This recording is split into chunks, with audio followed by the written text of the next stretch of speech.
Hello student, आज हम लोग हिंदी सेकंड का थर्ड लेसन पढ़ेंगे जिसका नाम है संधि। तो पहले हम जान लेते हैं संधि क्या होता है। संधि का अर्थ होता है मेल या मिलाप, लेकिन व्याकरण में क्या होता है कि वर्णों के सार्थक मेल को हम संधि कहते हैं। जब दो वर्ण आपस में मिलते हैं और फिर उन दोनों वर्णों के मिलने से जो परिवर्तन होता है उसे हम संधि कहते हैं। और ये भी बता दें आपको कि जब इन दो वर्णों में संधि विच्छेद क्या होता है कि जब ये दो वर्ण अलग अलग हो जाते हैं तब फिर वहां पे संधि विच्छेद होता है। फिर हम आइए तब पढ़ते हैं संधि के तीन भेद हैं: स्वर संधि, व्यंजन संधि और विसर्ग संधि। तो सबसे पहले स्वर संधि। स्वर संधि क्या है?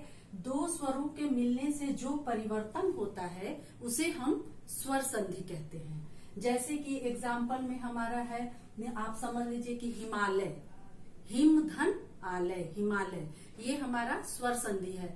जैसे कि आप वर्ण में पहले पढ़ चुके हैं कि हर व्यंजन में स्वर छिपा रहता है। तो जो हिम है, हिम में अ निकला और इधर आलय का आ, तो दोनों मिला करके हिमालय हो गया।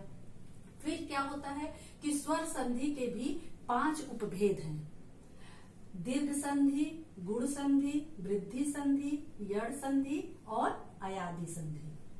फिर दीर्घ संधि में क्या होता है? दीर्घ संधि वह होता है जिसमें कि जहां पे हम दोनों वर्ण, दोनों शब्द जब आते हैं और संधि होती है तो चाहे पहले वाले वर्ण में छोटा अ रहे या बड़ा आ, उधर छोटा आ रहे या बड़ा आ, मतलब हमेशा उसमें दीर्घ रूप ही होता है, इसलिए उसे दीर्घ संधि कहते हैं। और फिर गुण संधि। गुण संधि में अ आ के बाद ई आए, चाहे उ आए, दोनों सब मिलकर के ए बनता है। उसमें जैसे सूरधन इंद्र, सुरेंद्र, यह हमारा गुण संधि हुआ। फिर वृद्धि संधि। वृद्धि संधि में क्या होता है कि इसमें हमेशा ऐ और औ ये बड़ा हो जाता है, इसलिए यह वृद्धि संधि होता है। और यड़ संधि। यड़ संधि का क्या नियम है कि यड़ संधि में हमेशा जो होता है वो य, र, ल, व के आगे हमारा जो होता है वो आधा वर्ण आता है।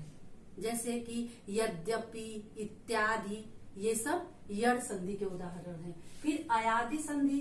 अयादि संधि में क्या होता है? अ आ के बाद जब ई आए तो अय हो जाता है, उ आए तो औ हो जाता है। जैसे कि हमारा अयादि, अयादि खुद में अयादि संधि है। फिर हम अब आते हैं व्यंजन संधि। व्यंजन संधि का क्या नियम है? व्यंजन के बाद किसी स्वर या व्यंजन के आने पर जो परिवर्तन होता है उसे व्यंजन संधि कहते हैं। ठीक है। व्यंजन संधि में, स्वर संधि में क्या होता है कि दोनों तरफ स्वर आता है, लेकिन व्यंजन संधि में ऐसा नहीं होता है। व्यंजन के बाद स्वर या व्यंजन कुछ भी आ सकता है, उसे हम व्यंजन संधि कहते हैं।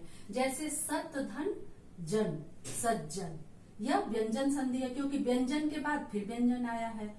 और व्यंजन संधि के कुछ नियम भी हैं। जैसे इसका पहला नियम है कि वर्ग के पहले वर्ण का उसी वर्ग के तीसरे वर्ण में परिवर्तन हो जाता है, इसका पहला नियम है। जैसे इसका एग्जाम्पल है वाक धन ईश और यह बना है वागीश।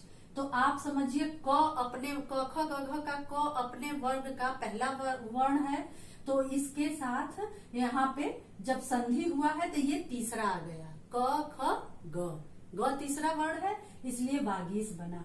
दिक धन गज है, दिग्गज बना है, यहाँ भी वही है, क जो है क का तीसरा वर्ण ग आएगा इसलिए दिग्गज बना है। फिर उसके बाद व्यंजन संधि का हम दूसरा नियम देखते हैं। दूसरा नियम में क्या होता है कि वर्ग के पहले वर्ण का पांचवें वर्ण में परिवर्तन हो जाता है। पहले नियम में तीसरे वर्ण में परिवर्तन हुआ है और दूसरे नियम में यह पांचवें वर्ण में परिवर्तन हो जाता है। जैसे कि उत धन नति, उन्नति हुआ, तो वर्ण का तो अपने वर्ग का पहला वर्ण है, त थ द ध न आता है पांचवा वर्ण, तो ये त जो है यहाँ का त यहाँ पे जाके न हो गया। अब इसके नीचे हलंत लगा है तो इसलिए आधा है, इसमें स्वर नहीं है, इसीलिए यहाँ पर यह आधा आ गया, तो यह उन्नति बना। फिर जगत धन नाथ, इसमें भी यही आप देखिए जो है तो जो है तो फिर फिर अपने वर्ण का है और ये वहां पे जाकर के आधा न बना है, तब ये यहाँ पे जगन्नाथ बन गया है। अब हम आते हैं विसर्ग संधि पे। विसर्ग संधि क्या है? जब विसर्ग का मेल किसी स्वर या व्यंजन से के साथ होता है, तब विसर्ग में होने वाले परिवर्तन को हम विसर्ग संधि कहते हैं। विसर्ग संधि में क्या होता है कि विसर्ग के बाद स्वर या व्यंजन कुछ भी आता है और फिर जब हम संधि करते हैं तो उस विसर्ग में कोई परिवर्तन आ जाता है, तो उसे हम विसर्ग संधि कहते हैं। जैसे इसका एग्जाम्पल आप देखिए, निह धन बल, तो यहाँ पर विसर्ग का र बन गया है, निर्बल हो गया। फिर इसमें भी कुछ नियम है। इसका पहला नियम है विसर्ग का ओ हो जाना। ठीक है, विसर्ग का ओ हो जाना होता है, जैसे मनः धन रथ, आप देख रहे हैं मनः धन रथ, तो ये विसर्ग का यहाँ पर ओ हो गया है, इसलिए यह मनोरथ शब्द बना है। फिर उसके बाद विसर्ग का र हो जाना, जो यहाँ पे बना है, देखे हैं आप, निह धन बल, निर्बल, ये इसी नियम से हुआ है कि इसमें क्या है, इसमें कि विसर्ग का र हो जाता है। जैसे निह धन धन है, निर्धन, इस विसर्ग का र ऊपर चला गया, निर्धन शब्द बना। फिर तीसरा विसर्ग संधि का नियम है, इसमें विसर्ग का लोप हो जाता है। लोप, जैसे निह धन रोग, निरोग, निरोग में देखिए यहाँ पे विसर्ग का लोप हो गया और छोटी ई की जगह पे यहाँ पे बड़ी हो